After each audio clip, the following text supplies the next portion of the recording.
Have you ever found yourself reacting and then reacting to a situation? We all have. Today, Ambika shares a favorite story of hers with us about this. Please welcome Ambika. Oh, sure. Thank you, Toastmaster. Julie. Toastmasters and esteemed guests, Nancy.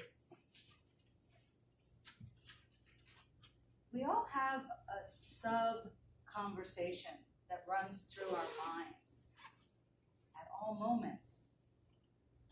I personally am more aware of it when I'm still often laying down getting ready to go to sleep. Who's talking? Do you ever wonder that? Who is that talking? Is it your voice? Is it external? Is it internal? And a lot of times these conversations are triggered by some sort of reaction that we've had during the day, or maybe it's completely non-related. Have you ever had that happen? Where just a conversation from the past or a situation in a relationship with somebody way from the past just shows up. I don't know about you, but it happens to me for some reason in the kitchen a lot. I don't know why. Maybe it's because I've had so many times making meals with friends and people in my life, and I've often been the one cooking and nurturing groups of people.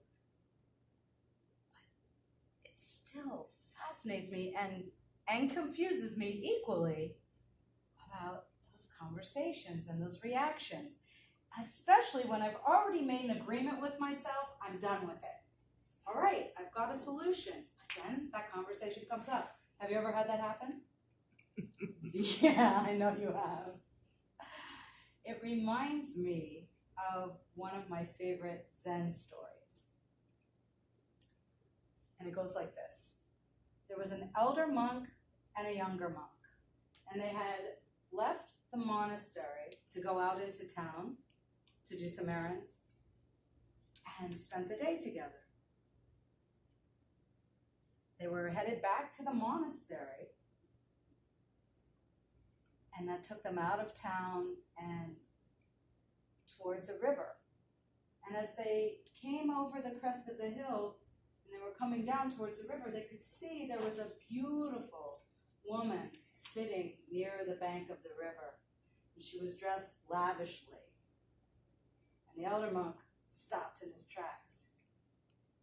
And he looked at the younger monk and he said, "We can't go that way."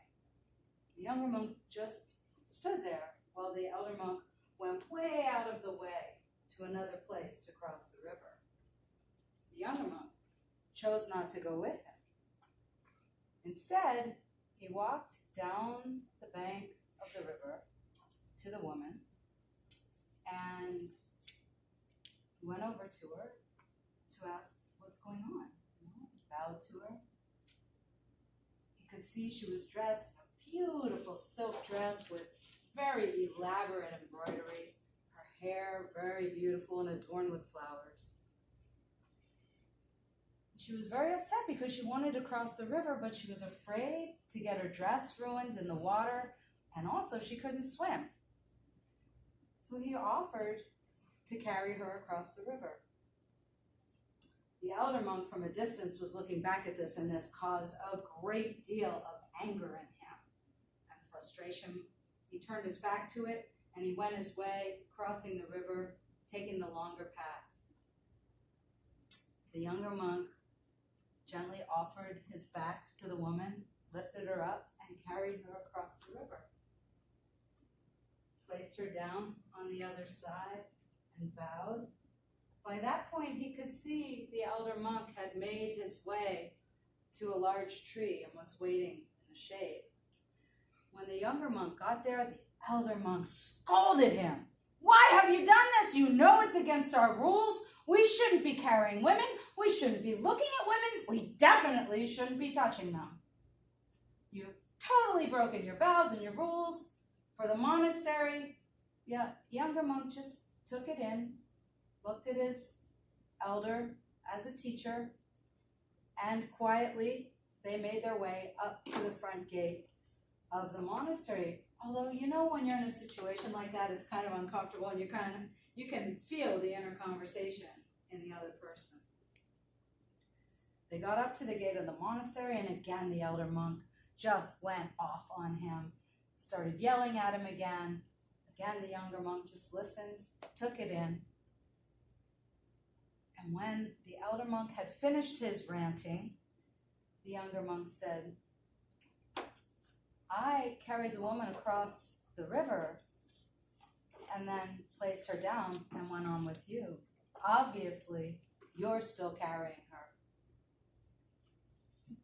I love this story because it shows us how the mind can't let go and how it clenches onto thoughts. And this is what I remind myself of every time I catch myself in one of those thought loops. That's what I call them, thought loops. And I've developed some methods for getting rid of them. It reminds me also of the words of one of my teachers, one of my master teachers of meditation and Eastern philosophy. I love this because it gives us forgiveness and permission. And what he taught me is the first reaction is for free. I just love that. Because we're human beings, and that's what we're built to do. We're built to react. But it's a choice to re-react. Toastmasters. Toastmaster. And guest. Wait, hold on, let me write it down. Okay, thanks.